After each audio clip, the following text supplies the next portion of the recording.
9 days. That's how long it's taken for a patch of disturbed weather nobody was paying attention to in the Western Pacific to turn into a storm that has now peaked at Category 5 strength twice, weakened, and rebuilt itself 4 separate times, and is currently bearing down on a country that just buried people from an earthquake and is still counting the days since its longest heat streak on record finally broke. This is the story of Typhoon Dolphin, told the way it actually happened, day by day, because honestly, the way this storm has behaved over the past week and a half is stranger and more concerning than most single headline can capture. I want to walk you through this one differently than the usual storm update, starting from the moment this system got its name and following it forward to right now, because the pattern of what Dolphin has done again and again, refusing to simply weaken the way storms are supposed to, is exactly what has meteorologists paying such close attention to it. Then we'll get into where it's headed, who's actually in its path, and why the country most likely to take the hit is arguably less able to absorb another disaster than it would be in almost any other year. Every number here comes straight from the Japan Meteorological Agency and the U.S. Joint Typhoon Warning Center's own advisories.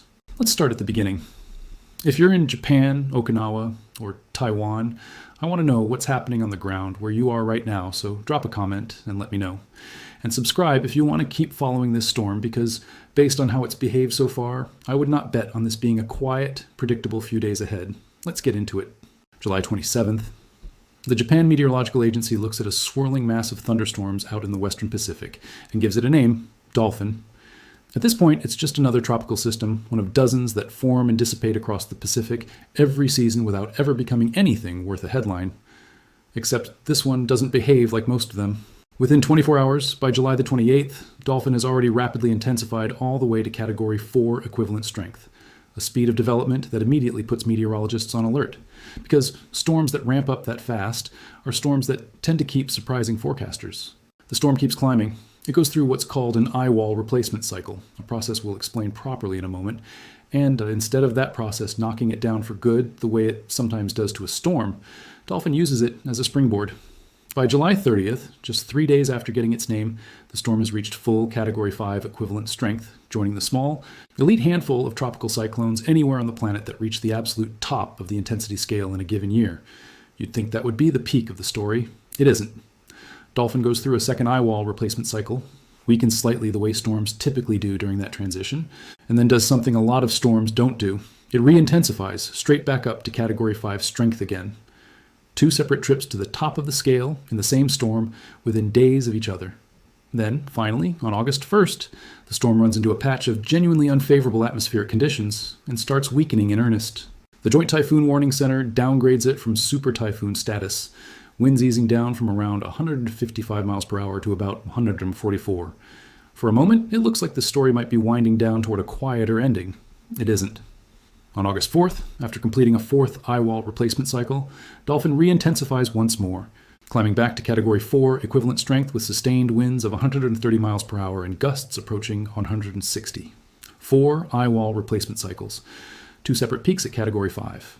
A storm that has now spent more than a week refusing to simply follow the normal arc that most tropical cyclones eventually settle into. And forecasters watching the most recent satellite passes have noted the eye appears to be enlarging again, with early signs that yet another eye wall might be starting to form.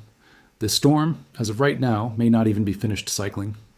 So let's actually explain what's happening physically inside Dolphin, because this repeated rebuilding is the single strangest and most important thing about this storm, and it comes down to a process called an eye wall replacement cycle. Picture the eye wall of a mature, intense storm as the ring of the most violent thunderstorms wrapped tightly around the calm eye at the center, as the engine room of the entire system. In a sufficiently intense storm, that engine can become unstable, and a second wider ring of thunderstorms can form further out. Essentially, a second engine competing with the first one for the storm's available fuel.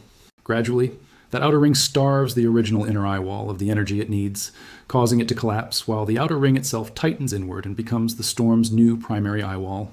During that handoff, the storm typically weakens somewhat because its strongest winds spread out over a wider area instead of staying tightly concentrated. But once the new eye wall fully locks into place, storms very often come roaring back, sometimes even stronger than they were before the cycle started. Most major typhoons and hurricanes go through this process once, maybe twice, over the course of their entire lifetime. Dolphin has now done it 4 times. That's not normal storm behavior, and it tells meteorologists something specific. This storm has been sitting over an environment so consistently favorable that it keeps finding the fuel to rebuild its inner core. Again and again, rather than gradually running down the way most storms eventually do.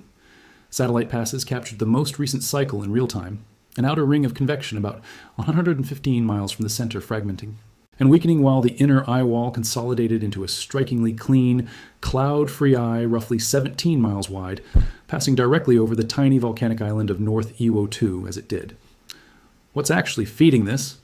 Sea surface temperatures along Dolphin's path have been sitting around 29 to 30 degrees Celsius, roughly 84 to 86 Fahrenheit, plenty warm enough to keep a storm this size fully fueled. The storm has also had strong outflow venting air efficiently out of its top, and relatively weak wind shear, only about 5 to 10 miles per hour, nowhere near strong enough to meaningfully disrupt its structure. Forecasters do expect that favorable window to start closing as Dolphin keeps moving, with shallower ocean heat content, upwelling of cooler water stirred up by the storm's own churning, and stronger shear higher in the atmosphere all working against it from here. But given how many times this storm has already defied the expected weakening pattern, that forecast comes with a genuine asterisk attached. Now, where is this thing actually going? And here's where I want to be honest with you about just how unsettled the forecast still is. As of the most recent advisories, Dolphin is tracking generally westward at around 13 miles per hour, with a consensus forecast calling for gradual, stepwise weakening as it approaches the Ryukyu Islands. Landfall on Okinawa, currently forecast for shortly after 3 p. MCR local time on August 7th, arriving with sustained winds still likely around 115 miles per hour, roughly the strength of a serious Category 3 hurricane, more than capable of producing destructive winds, dangerous storm surge, and torrential rain. But here's the part of the forecast that genuinely matters if you're trying to figure out how worried to be. Because right now, the major forecast models are split into two real Sirius is claiming to know for certain which one wins out yet. One group, including the European model, the UK Met Office model, most ensemble means aimed at the stretch of ocean between Amami-Oshima and Yakushima, a track that would put an entirely different set of communities directly in the storm's most dangerous quadrant. The Joint Typhoon Warning Center is currently favoring the westward trek, but rates its own confidence beyond 72 hours as only medium, and its confidence in the storm's intensity that far out is low. Translation: this forecast is still very much alive, and it's genuinely too early to say with confidence exactly whose coastline bears the brunt. Taiwan is watching closely, too. The island's Central Weather Administration has said that if Dolphin tracks closer to Taiwan after clearing the Ryukyu Islands, northern parts of the country could see heavy rain later this week, though officials say it's still too early to know whether a formal sea warning will actually be issued, with the outcome depending heavily on whether a Pacific high-pressure system currently parked over the East China Sea holds its ground or weakens. And just to add one more layer of complexity to an already messy forecast, a separate tropical depression east of the Philippines has been strengthening at the same time, with forecasters expecting that if it develops into what would become Typhoon Kujira, its moisture will likely just get pulled into Dolphin's much larger circulation, rather than becoming its own independent threat.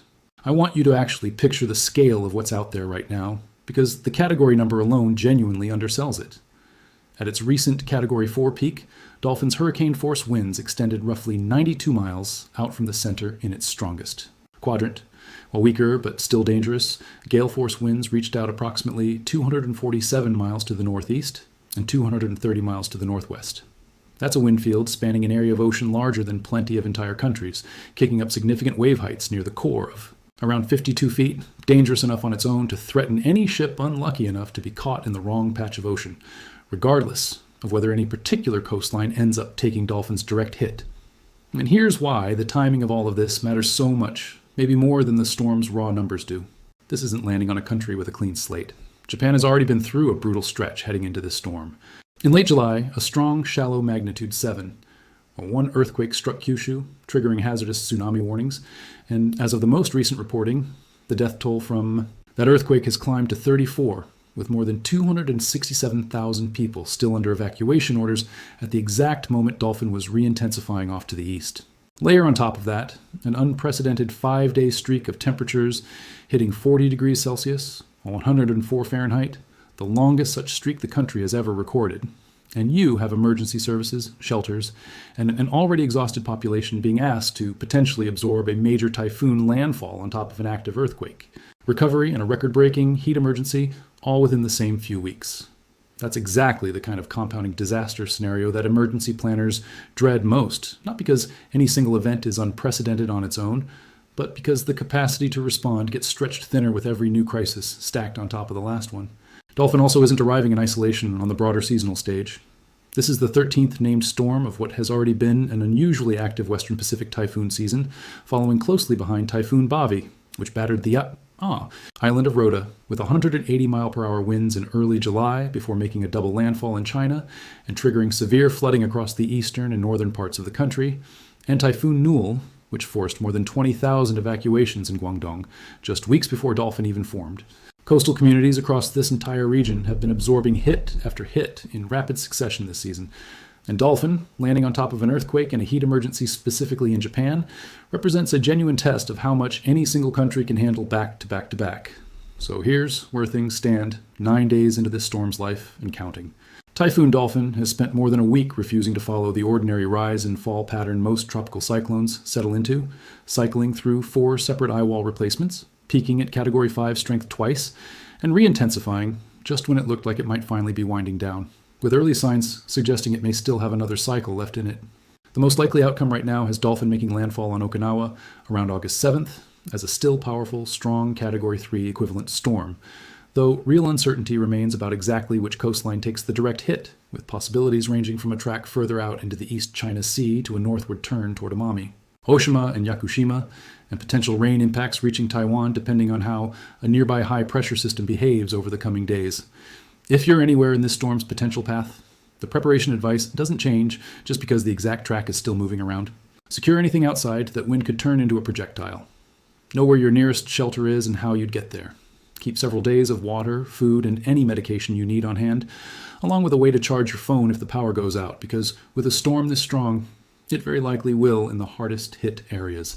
And lean on official updates from the Japan Meteorological Agency or Taiwan's Central Weather Administration, rather than fixating on any single model, given just how much disagreement still exists between them right now. None of that takes long to sort out, and with a storm that has already surprised forecasters 4 separate times, having it done early is worth far more than scrambling once the track finally locks in. We'll keep following Dolphin's story as it unfolds over the next several days, especially once it clears the open ocean and its track resolves more clearly near the Ryukyu Islands. If walking through this storm's whole arc like this was useful to you, subscribe so you catch the next update. Because based on how this one's gone so far, I wouldn't count on a quiet ending.